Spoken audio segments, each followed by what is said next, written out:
Sebenarnya kalau hanya mengenai perubahan nama, transliterasi, itu sebenarnya tidak terlalu penting. Yang penting adalah gini. Pertama, dari mana asalnya kitabnya orang Kristen? Kitabnya orang Kristen, separuhnya yang perjanjian lama, itu sebenarnya bukan punya Kristen. Ya, betul. Punya Yahudi.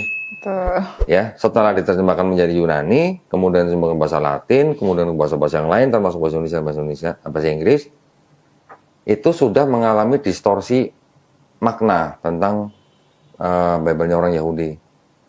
Karena Bible-nya orang Yahudi itu tidak mengenal nubuat untuk Yesus gitu. Menjadi ada nubuat tentang Yesus setelah dirubah-rubah oleh orang Kristen pada abad-abad awal, abad 2, 3, 4 gitu kan. Sehingga menjadi perjanjian lama. Jadi, perjanjian lamanya Bible itu sebenarnya kitabnya orang lain yang ditafsirkan menurut perspektifnya orang Kristen gitu ya. Sehingga seolah-olah berbicara mengenai Yesus di PB. Kedua, kalau memang ini layak disebut sebagai kitab suci, terus ada ayat yang tidak asli atau tidak otentik, atau kata Karin tadi palsu, layak nggak? Pantas nggak disebut kitab suci gitu lah. Dua ini aja, 2 poin ini loh. Kalau mau tambah-tambahin yang pagan nanti panjang nanti, belum tentu. Iya.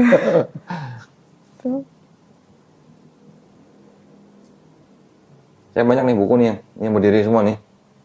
Ini bukti-bukti bahwa Kristen itu sebenarnya adalah penerus agama pagan. Ya.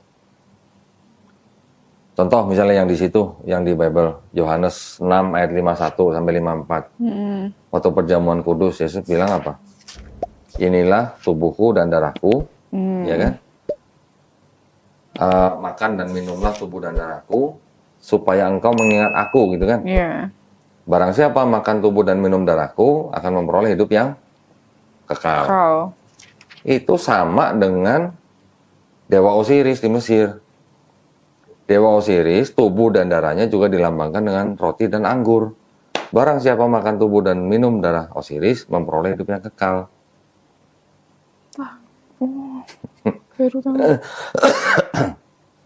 Kira-kira kebetulan nggak pagan? Sama gitu ya soalnya. Mirip kan? Iya benar. Kemudian di Matius 27, 51, 52 kalau nggak salah. Ketika Yesus disalib, ya kan? Tabir bait suci terbelah 2. Iya. Ya kan? Dan terjadi apa? Gempa. Ya kan? Terus pada waktu Yesus dibangkitkan, mayat-mayat orang-orang kudus juga bangkit dari kubur, masuk ke dalam kota Yerusalem. Mayat bangkit dari kubur. Apa namanya? Apa sih namanya sih? Kalau mayat bangkit dari kubur namanya apa? Apa? Kok kiamat? Mayat, orang yang sudah mati, bangkit dari kubur. Apa zombie? Namanya apa? Zombie. Oh. Zombie keluar dari kubur, masuk kota Yerusalem. Cerita itu adanya cuma di Matius. Di Markus nggak ada, di Lukas nggak ada, di Yohanes nggak ada, Paulus nggak pernah cerita. Nah, cerita itu dari mana? Ternyata cerita itu adalah adopsi dari festival di Yunani yang namanya Festival Antesteria, yang memperingati orang mati bangkit kembali masuk kota.